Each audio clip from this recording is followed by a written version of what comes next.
And the race is on. That is Ryan Enriquez from the outside. Running by the rally is Bella Bandida. Then comes Common Gold. Rushing up in 6, Real Magic. Siklag alongside is Market Leader. Running down on the inside. Truly impressive. Rushing up Lady Tycoon.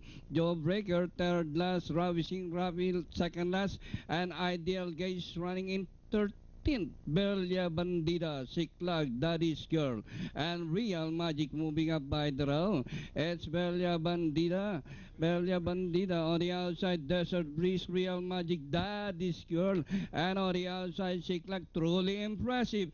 Rushing up down on the inside, and Yanung Rikit, and nearing the finish line, Real Magic, Bella Bandida, and truly impressive in the middle, Daddy's Girl, and on the outside, rushing up is Common Gold, Real Magic from the outside, and rushing up is Lady Tycoon together by Common Gold, and finally Lady Tycoon, Common Gold, and Daddy's Girl close for your Super 60 Clag, and Bella Bandida number 4.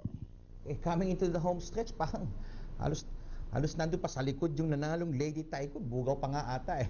Well, anyway, napagtyagaan, crossing the wire first, beating Common Gold by about length and a half. Okay, matitira po sa ating pick 6, 1,154. Sa ating pick 5, 1,984. Pick 4, matitira po dyan, 805. Winning time, 1 minute, 4 seconds with quarter times of 13, 23 and a half, coming home at 27 and a half, para po sa distansyang 1,000 meters.